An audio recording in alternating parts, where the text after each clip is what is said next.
नमस्कार मित्रांनो, इन्व्हेस्टमेंट माहिती यूट्यूब चॅनलवर तुमच्या सगळ्यांचे स्वागत आहे. तर मित्रांनो, आजच्या व्हिडिओमध्ये आपण मल्टिपल शेअरच्या लेटेस्ट अपडेट आणि लेटेस्ट न्यूजबद्दल बोलणार आहोत. तर चला व्हिडिओ स्टार्ट करूया. तर सगळ्यात पहिले बोलूया ज्युपिटर वॅगन्स लिमिटेडबद्दल. तर मित्रांनो, Jupiter wagons limited arm secure land for India's first private rail wheel and axle forging plant in Odisha. तर चला या अपडेटला थोडं डिटेलमध्ये समजून घेऊया. तर मित्रांनो, ज्युपिटर वॅगन्स लिमिटेडच्या सबसिडरी कंपनीने ओडिशामध्ये लँड ॲक्वायर केला आहे. कशासाठी? इंडियाचा पहिला प्रायव्हेट सेक्टर रेल व्हील आणि एक्सल फॉर्गिंग प्लांट स्थापित करण्यासाठी. चला आता बोलूया IEX लिमिटेडबद्दल. तर मित्रांनो, IEX reports 19% rise in trade volume at 121 billion units in financial year 2025. तर मित्रांनो, IEX लिमिटेडने आपल्या बिझनेसचा डेटा डिस्क्लोज केला आहे. तर मित्रांनो, IEX लिमिटेडचा ट्रेड वॉल्यूम फायनान्शियल इयर 2025मध्ये इयर ऑन इयर बेसिसवर 19%ने इन्क्रीज होऊन 121 बिलियन युनिट्स आला आहे.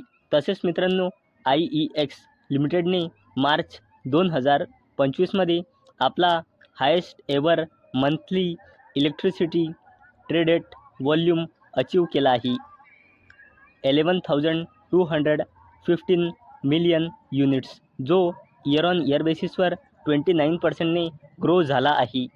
चला आता बोलूया एंजल वन लिमिटेडबद्दल. तर मित्रांनो, Angel One Q4 business update. Client addition pace slow for third straight month. तर चला या अपडेटला थोडं डिटेलमध्ये समजून घेऊया. तर मित्रांनो, एंजल वन लिमिटेडने आपल्या बिझनेसचा डेटा डिस्क्लोज केला आहे. तर मित्रांनो, एंजल वन लिमिटेडने क्लायंट ॲड केले आहे मार्च 2025मध्ये 4.7 लाख.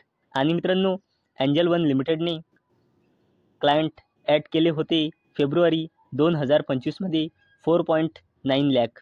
म्हणजे मित्रांनो, यांच्या ग्रॉस क्लायंटमध्ये आपल्याला मंथ ऑन मंथ बेसिसवर 2.2%चा डिक्रीज दिसत आहे. आणि मित्रांनो, याच अपडेटचा इम्पॅक्ट आज आपल्याला एंजल वन लिमिटेडच्या शेअरवर सुद्धा पाहायला मिळाला आहे. चला आता बोलूया L&T फायनान्स लिमिटेडबद्दल. तर मित्रांनो, L&T finance limited Q4 business update. Retail loan book raises 19% year on year basis to ₹95,100 crore. Disbursements at ₹14,870 crore. तर मित्रांनो, L&T फायनान्स लिमिटेडने आपल्या बिझनेसचा डेटा डिस्क्लोज केला आहे. तर मित्रांनो, L&T फायनान्स लिमिटेडचा फायनान्शियल इयर 2025मध्ये retail loan book year on year बेसिसवर 19%ने ग्रो होऊन 95,100 कोटी रुपये आला आहे. तसेच L&T फायनान्स लिमिटेडचा डिस्बर्समेंट आला आहे 14,870 कोटी रुपये. चला आता बोलूया भेलबद्दल, म्हणजे भारत हेवी इलेक्ट्रिकल्स लिमिटेड आणि अडानी ग्रुपची जबरदस्त कंपनी अडानी एनर्जी सोल्युशन्स लिमिटेडबद्दल. तर मित्रांनो, भेल partners with Adani energy solutions for 6,000 megawatt high voltage direct current Bhadla Fatehpur transmission project. तर चला या अपडेटला थोडं डिटेलमध्ये समजून घेऊया. तर मित्रांनो, भेल म्हणजे भारत हेवी इलेक्ट्रिकल्स लिमिटेड आणि अडानी ग्रुपची कंपनी अडानी एनर्जी सोल्युशन्स लिमिटेडने पार्टनरशिप केली आहे. कशासाठी? बदला राजस्थानपासून फतेहपूर उत्तर प्रदेशपर्यंत 6,000 मेगावॅटचा high voltage direct current transmission system develop करण्यासाठी. आणि मित्रांनो, यांचा उद्देश आहे 2029पर्यंत हा प्रोजेक्ट कंप्लीट करण्याचा. चला आता बोलूया मॅझगॉन डॉक शिपबिल्डर्स लिमिटेडबद्दल. तर मित्रांनो, government of India to sell stake in Mazagon dock via OFS on April 4 and April 7. Floor price set at ₹2,525 per share. तर चला या अपडेटला थोडं डिटेलमध्ये समजून घेऊया. तर मित्रांनो, government of India Mazagon dock shipbuilders लिमिटेडचे 1.14 करोड इक्विटी शेअर म्हणजे मॅझगॉन डॉक शिपबिल्डर्स लिमिटेडची 2.83% हिस्सेदारी विकणार आहे. आणि मित्रांनो, जर हा ओव्हर सबस्क्राईब झाला तर गव्हर्नमेंट मॅझगॉन डॉक शिपबिल्डर्स लिमिटेडचे ॲडिशनल 80.67 लाख शेअरसुद्धा विकू शकते. म्हणजे मॅझगॉन डॉक शिपबिल्डर्स लिमिटेडचे गव्हर्नमेंट ऑफ इंडिया टोटल 1.94 कोटी शेअर विकू शकते. म्हणजे मॅझगॉन डॉक शिपबिल्डर्स लिमिटेडची टोटल 4.83%. आणि मित्रांनो, हा OFS 4 एप्रिलला म्हणजे आज ओपन होता नॉन रिटेल इन्व्हेस्टर्ससाठी आणि हा OFS 7 एप्रिल 2025ला ओपन राहील रिटेल इन्व्हेस्टर्ससाठी. आणि मित्रांनो, या OFSसाठी फ्लोअर प्राईज सेट केला आहे 2,525 रुपये. आणि मित्रांनो, याच अपडेटचा इम्पॅक्ट आज आपल्याला मॅझगॉन डॉक शिपबिल्डर्स लिमिटेडच्या शेअरवर सुद्धा पाहायला मिळाला आहे. चला तर बोलूया अल्ट्राटेक सिमेंट लिमिटेडबद्दल. तर मित्रांनो, UltraTech cement limited to acquire Wonder wall Care for ₹235 crore. तर चला या अपडेटला थोडं डिटेलमध्ये समजून घेऊया.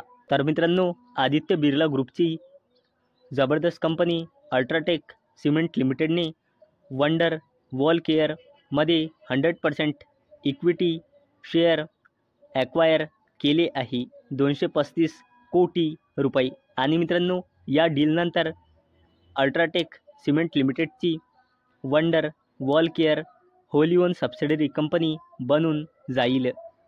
चला आता बोलूया HDFC बँक लिमिटेडबद्दल. तर मित्रांनो, HDFC bank Q4 financial year 2025 business data. तर मित्रांनो, HDFC बँक लिमिटेडने आपल्या फायनान्शियल इयर 2025च्या Q4चा बिझनेस डेटा डिस्क्लोज केला आहे. तर मित्रांनो, HDFC बँक लिमिटेडचा ॲडव्हान्सेस इयर ऑन इयर बेसिसवर 7.7%ने इन्क्रीज होऊन 27.73 लाख कोटी रुपये आला आहे. तसेच HDFC बँक लिमिटेडचा डिपॉझिट्स इयर ऑन इयर बेसिसवर 14.1%ने इन्क्रीज झाला आहे. आणि मित्रांनो, याच अपडेटचा इम्पॅक्ट आपल्याला HDFC बँक लिमिटेडच्या शेअरवर सुद्धा पाहायला मिळाला आहे. आणि मित्रांनो, HDFC बँक लिमिटेडने आज निफ्टी 50ला सपोर्ट दिला आहे. आणि मित्रांनो, त्याचमुळे आज आपल्याला निफ्टी 50मध्ये जवळपास 1.5%चा लोअर सर्किट पाहायला मिळाला आहे. नाहीतर मित्रांनो, आज आपल्याला निफ्टी 50 2% पर्यंतचा लोअर सर्किट आज आपल्याला निफ्टी 50मध्ये पाहायला मिळू शकला असता जर HDFC बँक लिमिटेडने आज निफ्टी 50ला सपोर्ट दिला नसता तर. तर मित्रांनो, मला अपेक्षा आहे हा व्हिडिओ तुम्हाला आवडला असेल. तर मित्रांनो, जर तुम्हाला हा व्हिडिओ आवडला असेल तर या व्हिडिओला लाईक करा आणि चॅनलला सबस्क्राईब करा. आणि मित्रांनो, हा व्हिडिओ फक्त आणि फक्त एज्युकेशन पर्पजसाठी बनवलेला आहे. माझ्याकडून काहीही रेकमेंडेशन नाही की तुम्ही या स्टॉक्सना बाय करा, सेल करा किंवा होल्ड करा. तर चला भेटूया नेक्स्ट व्हिडिओमध्ये. तोपर्यंत टाटा, बाय बाय.